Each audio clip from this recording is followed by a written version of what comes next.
Martin Shave Tests. I'm back to test the two razors I honed yesterday. So we're going to do a shave.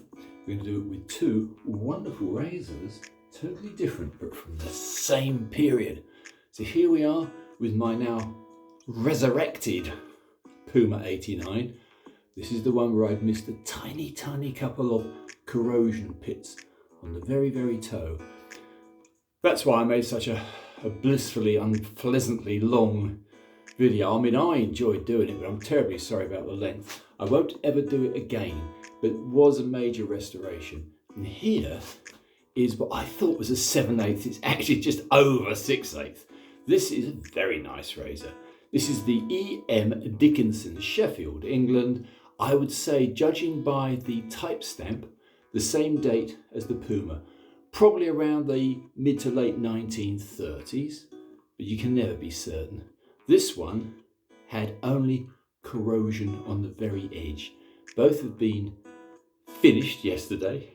Both are stropped and hanging hair tested. So here's another little test. As I very successfully hanging hair tested them, they were identical. I left them overnight to, I think the expression is rest the metal. Now they've been rested, this theoretically, at least this is the theory, the little tiny teeth which form the actual apex of your edge have now straightened out and will be magic. So we'll see if the magic theory of rebending fine edges works. I don't care because I hanging hair tested them just now, and as I say, yesterday about early evening I did it, so they've had a full sort of 8, 9, 10 hours to rest the edge. Whatever. Anyway, let's get ready to go. I'm going to use, because that's what I used on the last test, I'm going to use the Saponificio Veracino shaving soap. This is the Punta, and it is a ficus, so it's actually based on fig. It's the 2018 special edition. Very kind sampler from Gary. So Gary's a wonder, as you all know. So if you want to look up someone really professional barber, not an amateur, then look up Gary Hayward. I hope this background music isn't too annoying. I needed something just to cheer me up. We had our one day of summer yesterday, and today, of course, we're back to the usual English gloom. So, tiny touch of this as a pre-shave. Not very much. Let's get lathered up. Let's get on with this. I don't want to waste your time. This is quite an exciting little adventure though, because both these razors are deep hollow ground. They're both of the same period. They're roughly the same size, around the sort of just below and just over 6/8. So they should perform very well. And they're both on coticule edges. One coticule stone is the slightly later one, I believe, and the other one, with the little manganese lines in it, is probably an earlier. What form of Ardennes coticule they are, I haven't a clue. But I have had good results with both. So this will be an interesting test. This will be a coticule shave from one German razor from the 1920s, of very high quality, and one Sheffield razor, I would say of equal quality, but we'll see. That's enough. Let's not spoil ourselves. Jacques Pepper Shaves tricks. I want to make a little call out to someone who is really expert on not only knife sharpening, but obviously razor honing. And I've recently discovered, and that's Greg Gallant. And Greg really is technical. I'm not, he is. And he's explained a few things on his last honing video, which cleared up a lot of mystery to me. If you go and find his wonderful YouTube channel, you'll be very happy. That's me little call out for today. Obviously, there's so many people I want to say hello to and good morning to. Not least of which, Leon, long haul tanker, who's on his way to Canada at this very moment. 600 miles a day in his tanker.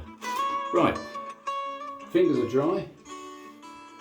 Whatever you do, dry fingers.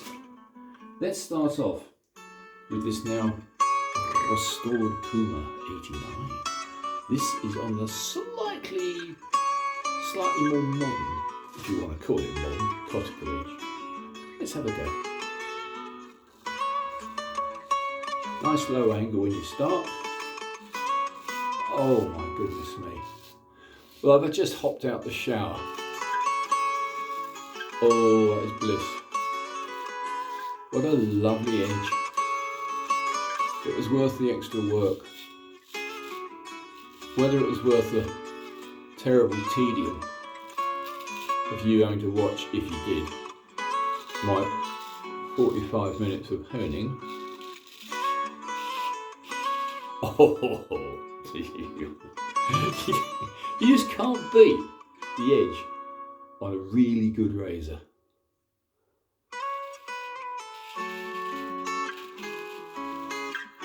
Yeah. Again, this is about, I don't know, 2.5 days of stubble, something like that. I'll give you a clue to how well it's shaving. That is shaving well. However, let's try the other side. With this very minty now, look at that. That's a Sheffield razor for you. This is nice, this is quality. Yeah. This is off the older coticule. I did exactly the same procedure for both. I've got to tell you now,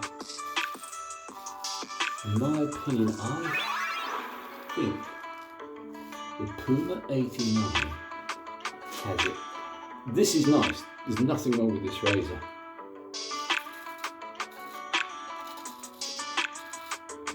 Nothing at all. So first pass, I'm going to say they're more or less equal.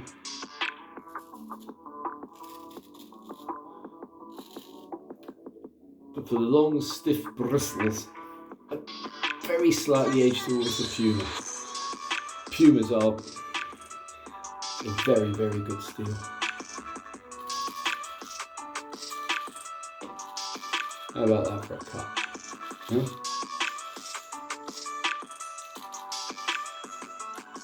It's rumoured there are people out there who are a little bit timid towards using a straight razor. My answer to that is the same as I say to people who are just starting anything, which has got a vague degree of risk to it. That's what life's about. Gotta take a few risks.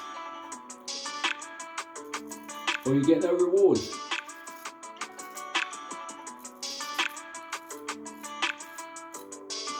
Yeah, good, but let's go for a second pass on our friend the Puma. And this has had a long, hard life, I would say. It hasn't had a huge amount of destroying action done to it, but it has had some corrosion, and I didn't even expect, some of it was deeper than I thought. So, my bloomer. I hadn't spotted the residual, very, very light pitting, but deep pitting. It's probably been on there for 50 years. I'm going to buy some better chemicals for restoration purposes, so that if you do get a razor with a small amount of corrosion on it, you don't have to rely purely on abrasives and buffing. You should be able to use some clever chemicals. In the past, we used horrible chemicals.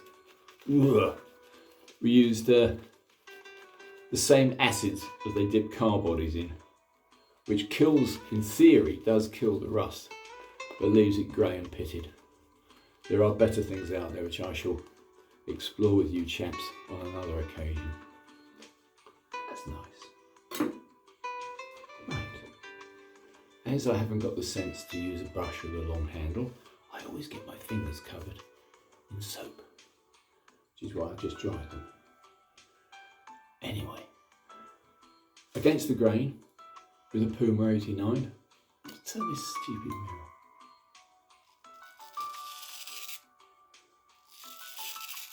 Yeah, it's very good.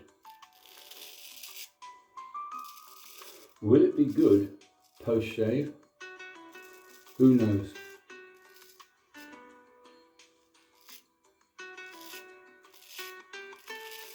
But that's a lovely edge. Let's go across the moustache.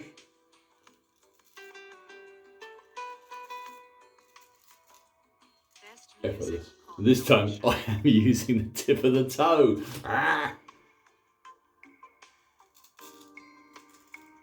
Yeah, no faults there.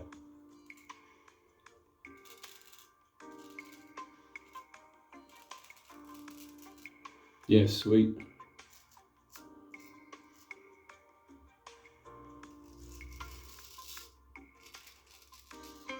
So, second pass against the grain with the Puma 89. Still getting loads and loads and loads of disgusting looking Martin stubble. Let's now go exactly the same, this time with the Sheffield, Dickenson. Let's go against the grain.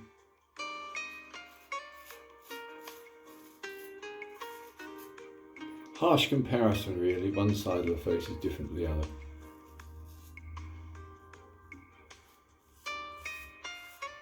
The Puma has a slightly different feel to it. And this is a larger blade, a bit unfair. This is about 13/16, just over 6/8, but under 7/8. I haven't got a 7/8 of this size.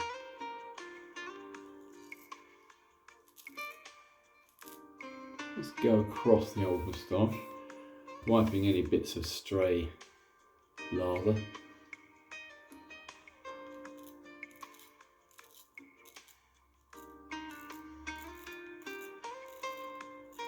Yeah, it's good.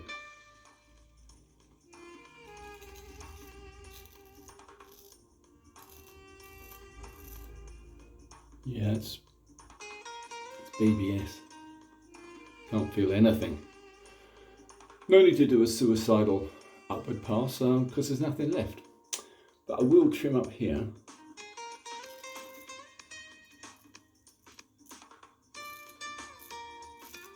Lips are a bugger.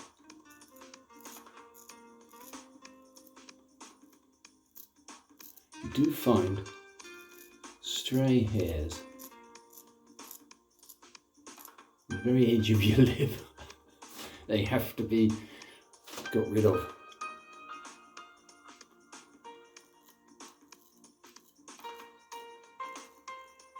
There's no better way than with a straight razor. It's its precision, absolute precision. You don't get that with safety razors. Let's just see if I've got any residual. Always a little bit on the edge of the chin.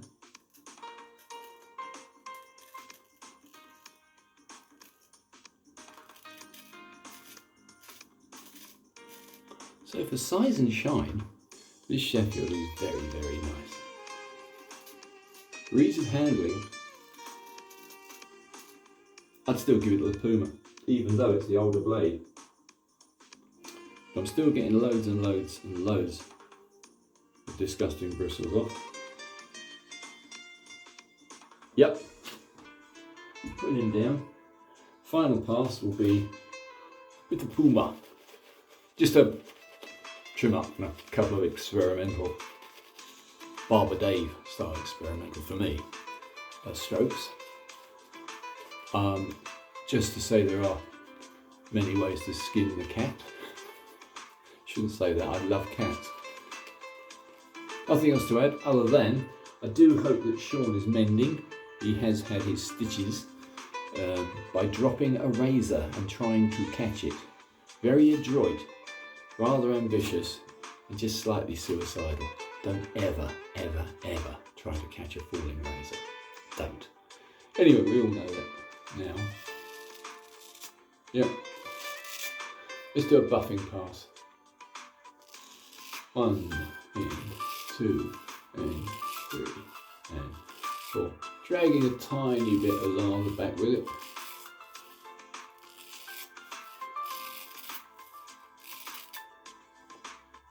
Nothing there now. But on the other side, on the other part which I'm not very familiar with, it does make perfect sense, which is to actually use the edge of the blade horizontal, thus. And that, for some reason, tends to remove the very last vestiges of stubble hiding in your skin cavities. And again, wipe a bit of lather down. Mind you, this is so good this side, I mean, I don't know what I'm doing this for most of the time. And my normal strange pass, which is the under the chin, the angles I can't normally do.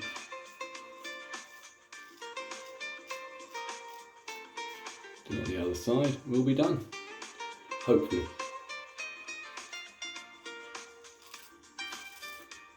Yeah, there's always a little tiny bit left, isn't there?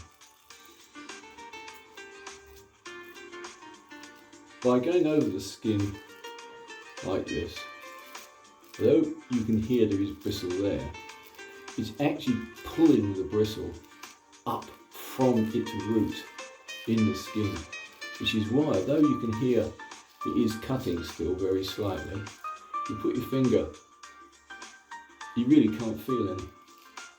Or at least very, very little. There's always some. If I was really good at this, I'd be a professional barber. And I'm not. I'm a professional nuisance. The curse of the antique trade. A restorer. A blighted engineer. Needed by all, despised by all. Who needs engineers? We're all going to go electric. Yes, we are. Electric.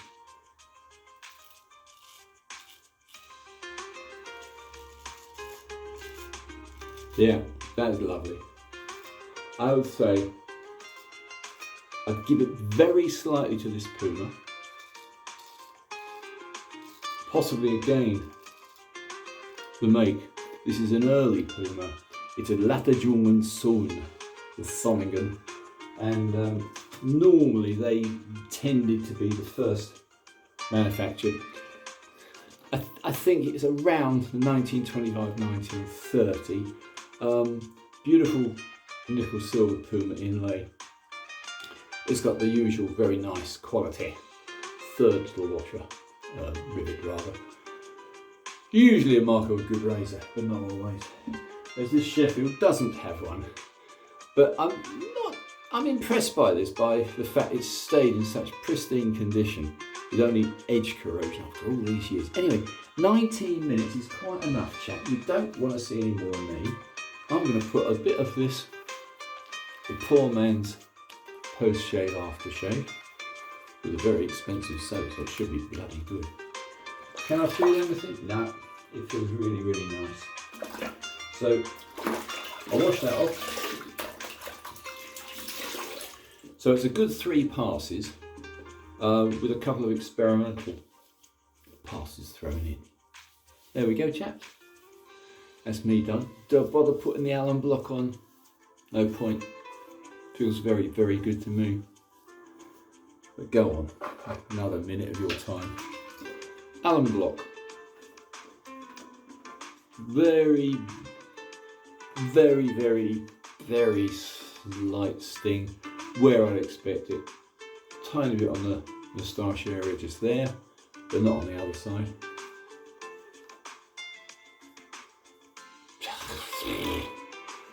very, very good. Again, I should shave every day, but I like attacking the heavier, longer bristles. It's a better test. The only other thing, if I just jump in one final note about edge testing, which is, why do I use the baby tomato? Because the baby tomato works on any stone, so whatever your level of stone that you're using, the baby tomato, drawn very gently, is a very good test. I don't find, there's another thing to beware, these packing peanuts, this type, is the one that feels slightly oily, slightly waxy. This is not expanded polystyrene. It's completely bloody useless.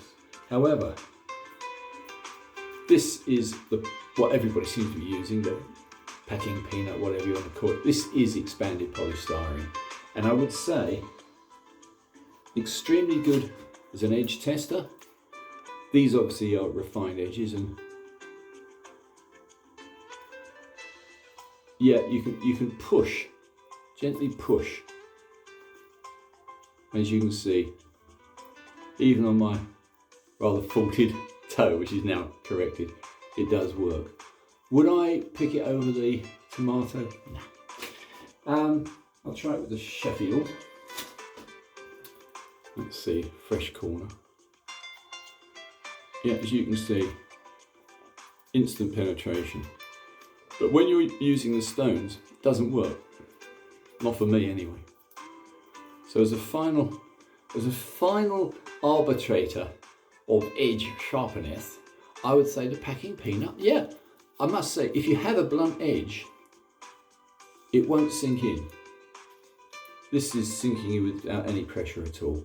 But when you're actually honing the razor, nah, I'd use the tomato. That's it, guys. Sorry to whack on as I always do. I hope you enjoyed this little test, this little shave. And thanks to any new followers, I'm very grateful. I'm just trying to spread the word. So, that's it, chaps. Bye for now. See you again soon.